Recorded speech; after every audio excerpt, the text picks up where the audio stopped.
Well, we have another failed prophecy. Another failed prophecy.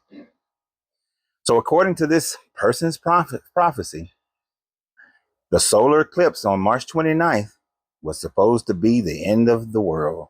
The end time was supposed to happen. It was supposed to come. But the eclipse from March 29th, according to this, I didn't even look up to see if there was actually an eclipse on the 29th. But according to them, it didn't happen. Because I live here in San Antonio, Texas, and there was no eclipse in San Antonio, Texas. The sun did not go down at noon, and darkness was cast all over the earth on yesterday. Today is the 30th of March. I was waiting for it to happen, but it didn't happen. So, what would you call this? You call this a false prophecy. And a false prophecy is given by a false prophet. But it also shows that many Christians lack scientific understanding and knowledge.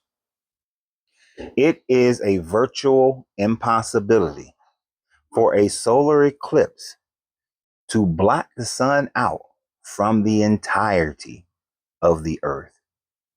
In order for a solar eclipse to block out the entirety of the earth, the moon has to become so close to the earth that it covers not just the sun and you have a little aura around the sun would be totally blocked out. No light would be seen.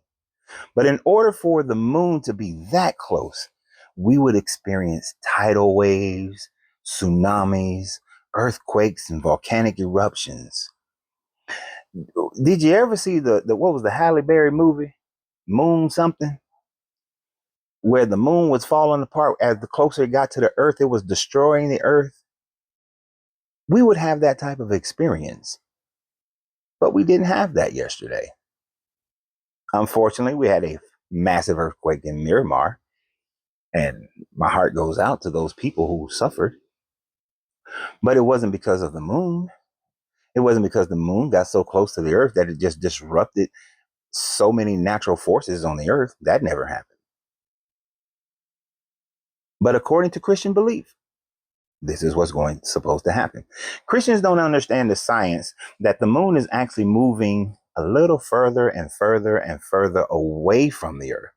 There will come a time where an eclipse of the moon just looks like a small dot going across the sun, if we still have the moon in our orbit at that time frame.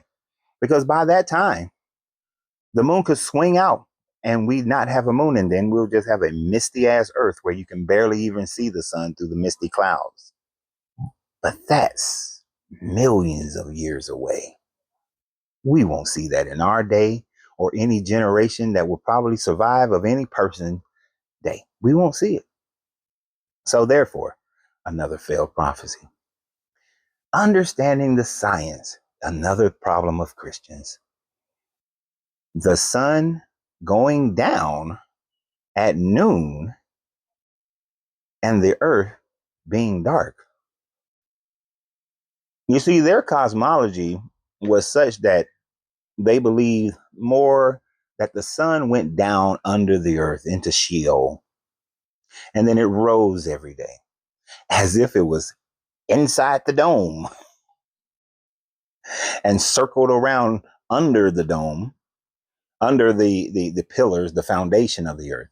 Now, for the flat earthers, they don't believe that it goes under. They recognize it goes around and it's so close. But for ancient cosmology, they thought it went down.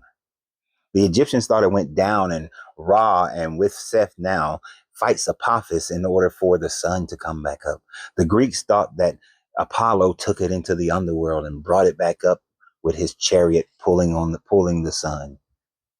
This was the cosmology of many ancient people, thinking that the sun went under the earth. But we know today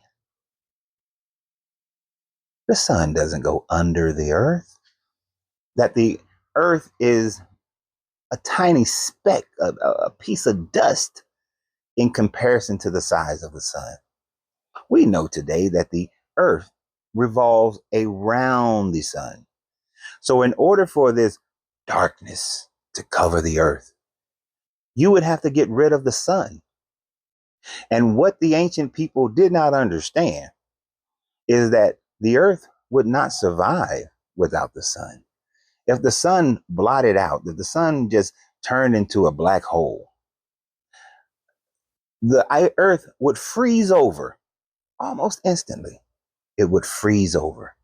You might have time to give your loved ones a hug and a kiss, but it would freeze over.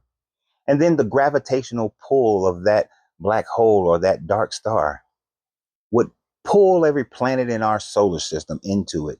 And we would all be destroyed, though, long before any material from the earth ever got to the sun.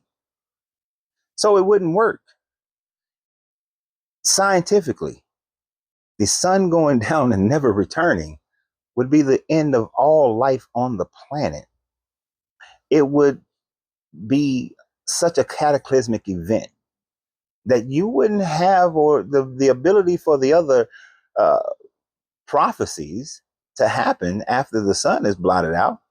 There would be no opportunities for those. There would be no opportunity for Jesus to come back and people meet him in the sky.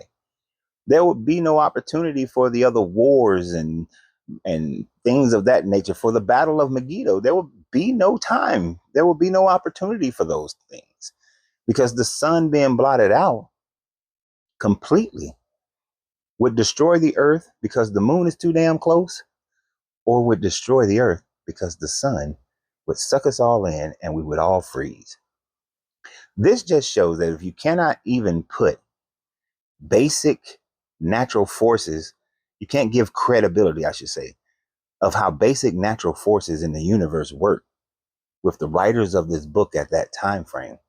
Why would you give them credibility for the existence of your God, the existence of your heaven, your hell, your anything? It just demonstrates that some superstitious people who did not understand nature were writing based on the limited understanding that they had. The sun going down under the earth. And y'all want to take those people as credible. So always remember, you have to free yourself to be yourself because your greatness is non-negotiable. Good journey, good vibrations.